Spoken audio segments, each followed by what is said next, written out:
Bonjour et bienvenue sur le podcast Murmuricain.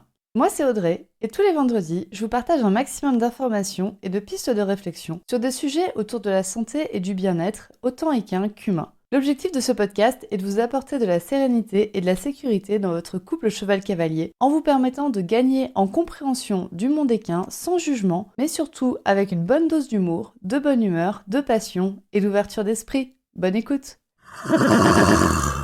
Bonjour à toutes et bienvenue dans ce nouvel épisode du podcast Murmuricain, qui est la suite en fait des 2 épisodes précédents. Donc dans les 2 épisodes précédents, on avait discuté du système immunitaire du cheval et comment avoir un système immunitaire de son cheval qui soit en bonne santé. Et ensuite, vous aviez eu le témoignage de Pauline et de son cheval Ashton, qui présente des problèmes d'immunité et des problèmes respiratoires qui sont totalement en lien. Et j'ai adoré en fait. J'ai vraiment adoré vous faire l'épisode sur l'immunité et de vous dire en fait comment est-ce qu'on peut aider notre cheval à avoir un meilleur système immunitaire.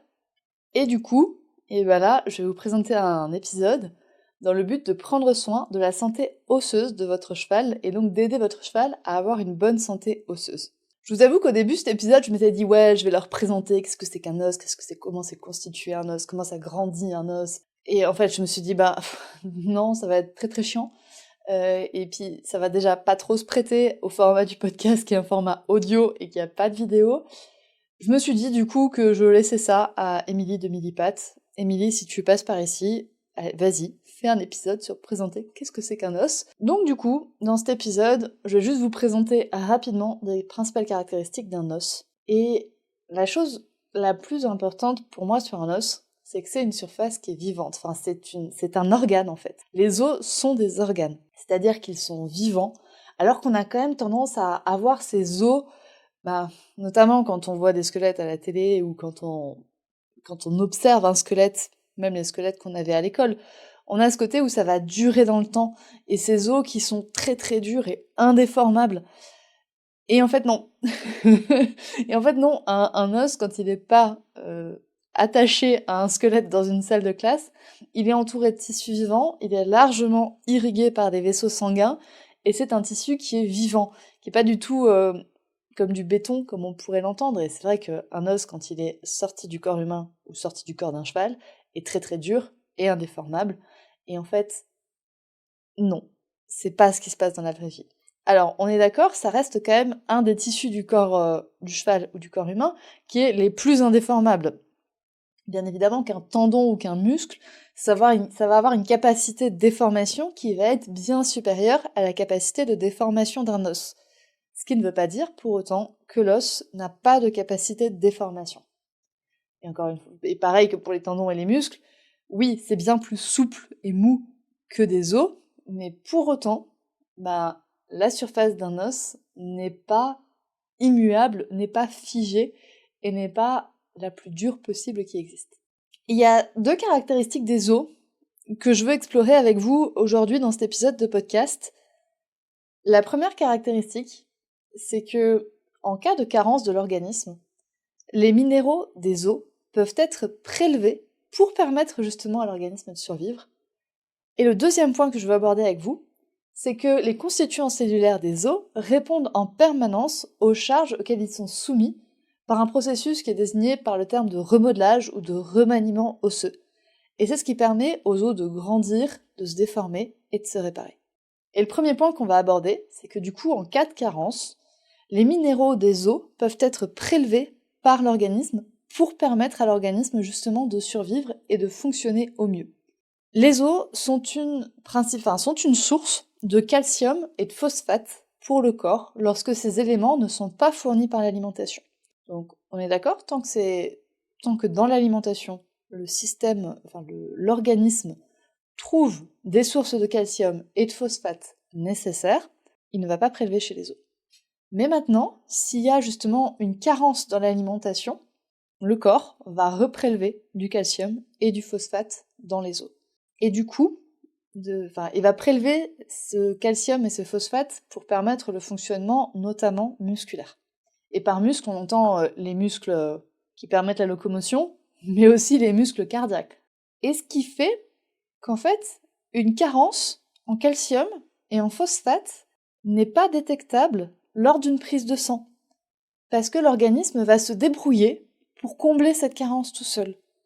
Donc du coup, je vous invite à faire vraiment attention si vous décidez à calculer la ration de votre cheval en vous basant sur une prise de sang que vous faites faire. Il n'y aura normalement pas de carence en calcium et en phosphate. Et si une carence en calcium et ou en phosphate se retrouve dans une prise de sang, c'est qu'elle est vraiment très très sévère. C'est qu'elle est tellement sévère que les os sont en grande partie déminéralisés et ne peuvent plus fournir assez de calcium et de phosphate à l'organisme. Donc là, il y a un sérieux problème. Donc du coup, ne vous basez pas sur les résultats d'une prise de sang pour vous dire « mon cheval n'est pas en carence de calcium et de phosphate ».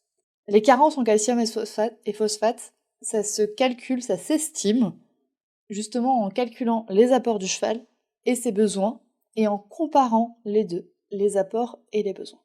Et on parle toujours de calcium et de phosphate ensemble, parce que c'est deux constituants qui fonctionnent par paire. Ils ont besoin l'un et l'autre pour fonctionner, et ils ont besoin qu'une certaine quantité de l'autre soit présent, et inversement. Et je vous l'ai dit, ils ont besoin l'un de l'autre dans une certaine quantité pour fonctionner en paire. C'est pour ça que, pour les chevaux, on veille à l'équilibre phosphocalcique dans leur ration. C'est-à-dire que si on prend la quantité de calcium apportée par l'alimentation, qu'on divise cette quantité de calcium par la quantité de potassium, on doit normalement trouver un chiffre qui est compris entre 1,5 et 2. Si le chiffre est inférieur à 1,5, c'est-à-dire qu'il y a un excès de phosphate par rapport au calcium. Donc il faut rajouter du calcium dans la ration. Et si cette quantité de calcium divisée par la quantité de phosphate est supérieure à 2, ça veut dire qu'on n'a pas assez de phosphate dans la ration du cheval. Et qu'on a trop de calcium, donc il faut rajouter du phosphate. Et bien évidemment, ça c'est le ratio de calcium, c'est le ratio phosphocalcique, donc calcium divisé par phosphate, qui doit être égal à 1,5, enfin compris entre 1,5 et 2. Mais bien évidemment, il y a aussi les quantités qu'il faut regarder. Mais c'est vrai que si au moins le ratio calcium sur phosphate est équilibré, on est bon. On est plutôt bon, et après les quantités, normalement, sont assez facilement atteintes pour un cheval, en tout cas. Voilà donc pourquoi l'alimentation de votre cheval, et notamment les apports en calcium et en phosphate, sont un des éléments ultra importants pour avoir une bonne santé osseuse chez votre cheval. Et l'autre élément d'une bonne santé osseuse chez votre cheval, c'est les efforts qui sont subis par le système osseux. Alors je dis subis parce que je parle comme une physicienne, comme un physicien, c'est-à-dire que subi, ici c'est pas négatif. On pourrait dire c'est les efforts qui sont encaissés par le système osseux. Non, c'est toujours négatif. C'est les efforts qui sont soumis au système osseux, auquel le système osseux est soumis. Non, en fait c'est toujours pareil. Bref, c'est les efforts... Ah, je sais, c'est les efforts qui s'appliquent au système osseux. Là, on est sur une formulation qui n'est pas négative. Et en fait, les os se consolident pour résister dans l'objectif de résister aux efforts auxquels ils sont soumis. C'est-à-dire qu'ils vont se déformer pour résister aux efforts auxquels ils sont soumis. Du coup, il est important en fait que les os soient soumis au plus d'efforts possible. Alors, je vais préciser mon terme. C'est-à-dire que les os doivent subir des forces pour s'endurcir, pour se déformer dans un objectif de permettre au corps de tenir debout, tout simplement. Ces efforts doivent être assez intenses pour entraîner un remodelage osseux, mais pas trop intenses, parce que si les efforts sont trop intenses, ils vont venir déformer l'os et les structures environnantes de manière beaucoup trop brutale, ce qui va entraîner des blessures. Et c'est vraiment cet équilibre qu'il va falloir trouver dans l'entraînement de vos chevaux pour permettre aux os de se consolider. Le maître mot là-dedans, c'est variabilité. Le pire ennemi des os, et d'ailleurs de toutes les autres structures telles que les ligaments, les muscles, les tendons, etc., leur pire ennemi, c'est la répétition. C'est une répétition mécanique des mêmes mouvements. Là, on est vraiment sur quelque chose qui va, à terme, léser toutes les structures du corps, dont les structures osseuses. Cette répétition, elle va s'obtenir par la répétition de mouvements qui sont assez cadrés. Par exemple, du trot, à très très longue allure, enfin très très long terme. En fait, le trot, vu que c'est très très répétitif comme allure, va potentiellement déformer les os de manière trop brutale.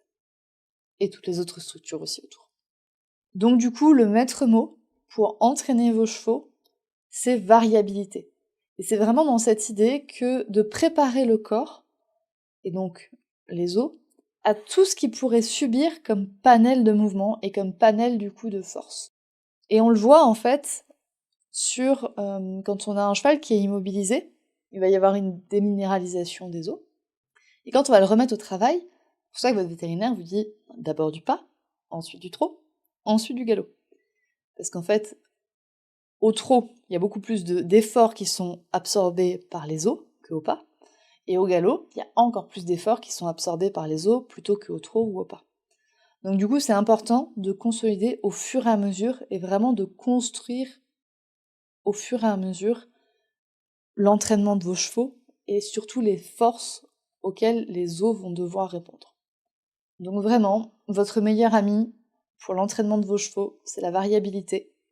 Et moi, je trouve aussi le consentement de votre cheval, parce que c'est votre cheval qui va pouvoir vous dire « Ok, attends, là, physiquement, c'est un peu trop pour moi, donc je ne vais pas le faire aujourd'hui, mon corps n'est pas prêt à ce que je le fasse, donc je ne le fais pas. » Ou alors « Ah, je l'ai fait une fois, c'était pas très dingue, je me suis un peu fait mal, donc je ne le referai pas une deuxième fois. » Et de construire comme ça, en respectant en fait ce que le cheval a à nous dire, pour construire son entraînement.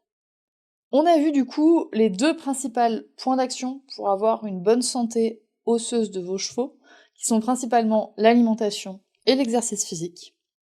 L'alimentation, faites notamment attention au rapport phosphocalcique, et pour le travail, faites attention à la variabilité des mouvements auxquels vous présentez vos chevaux. Le risque d'une mauvaise santé osseuse, ils sont relativement connus en fait des cavaliers. Il y a notamment les surosses, qui sont des remodelages osseux qui ne devraient pas être là, et qui du coup, donc c'est des excroissances un peu osseuses, et qui du coup vont mettre en danger en fait les autres structures molles qui sont autour, notamment les tendons. Il y a les périostites, qui apparaissent notamment chez les jeunes qui sont entraînés trop vite, trop fort, trop jeunes. On a également les fractures de fatigue, qui sont exactement le cas d'un effort trop répété sur un os. Et bien évidemment, le pire cauchemar des cavaliers, il y a les accidents. Donc c'est les fractures. C'est des fractures accidentelles qui arrivent sans qu'on puisse vraiment les préparer. Ces fractures peuvent apparaître sur des chevaux qui ont une santé osseuse qui est faible, mais ces fractures peuvent aussi apparaître chez des chevaux en bonne santé. Il suffit en fait que le choc soit beaucoup trop fort ou que l'os ne soit pas du tout fait pour répondre à la sollicitation qui est exercée dessus. Et c'est vraiment le pire cauchemar des cavaliers. Et en fait, moi je pensais que toutes les fractures étaient une fatalité. Je sais pas vous, mais moi j'ai grandi dans un monde où on m'a dit un cheval qui a une fracture, c'est l'euthanasie directe. Donc j'étais vraiment restée sur ce principe-là qu'aucune fracture n'était opérable. Et en fait non. En fait non, il est possible d'en soigner certaines dans certains cas. Au début, c'est vrai que je voulais vous faire un épisode sur les différents types de fractures, tout ça, comment on pouvait les soigner, lesquelles on pouvait soigner, lesquelles on ne pouvait pas soigner. Et en fait, non, je ne sais pas répondre à ça. C'est vraiment le vétérinaire qui va être capable de répondre à ça en fonction des capacités de la médecine qui varient énormément et qui évoluent à une vitesse dingue. Donc si je vous fais cet épisode, peut-être que dans 3 mois, il sera plus valide. Donc du coup, j'ai décidé de pas vous parler des types de fractures, mais on va quand même parler fractures. Parce que je vous dis, moi j'avais vraiment cette croyance qu'une fracture c'était une fatalité. Et en fait non. Et je vous propose de le découvrir avec le témoignage de la magnifique histoire que Clémence a vécue avec son cheval Tinkaz. Et donc j'ai interviewé Clémence et son interview sera disponible la semaine prochaine.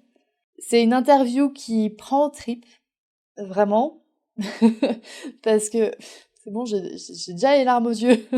Il va encore falloir que je monte cette interview, je l'ai pas encore montée au moment où j'enregistre le podcast. Mais c'est une interview qui prend aux tripes parce que elle représente pour moi énormément. Déjà de se dire, en fait, il y a de l'espoir quand il y a une fracture. Et c'est cet espoir que Clémence nous transmet très justement. Mais bon, cet espoir a un prix. Cette traversée de la fracture, du moment où le cheval a une fracture jusqu'au moment où il peut reprendre une vie de cheval normale, c'est un très très long fleuve, pas très tranquille. Pas très tranquille, mais que Clémence et Tinkaz ont très très bien traversé. Donc vraiment, je vous invite à revenir soit la semaine prochaine ou dans l'épisode suivant, ça dépend quand vous écouterez cet épisode de podcast. Je vous invite à revenir dans l'épisode suivant pour découvrir la super histoire de Clémence et de son cheval qui s'est sorti d'une fracture. Je vous remercie encore de votre écoute et je vous dis à très bientôt pour un prochain épisode. Bonne journée! Et voilà, c'est la fin de cet épisode du podcast Murmuréquin. J'espère que cet épisode vous a plu. Si c'est le cas, n'hésitez pas à venir me le dire sur Instagram ou par mail. Vous pouvez aussi partager l'épisode à une personne qui veut en apprendre plus sur les chevaux. Et si vous avez envie de soutenir un média qui a comme ambition de propager le savoir au plus grand nombre et ainsi d'améliorer la vie de nos compagnons à crinière, vous pouvez le faire dès aujourd'hui en faisant un don sur le compte Tipeee du podcast Murmuréquin. Je vous laisse donc le lien de mon compte Tipeee dans la description de cet épisode et je vous remercie au plus profond de mon cœur si vous m'aidez dans le projet fou de ce podcast qui est de rendre le savoir équin toujours plus accessible pour tout le monde. On se retrouve vendredi prochain pour un nouvel épisode. À bientôt!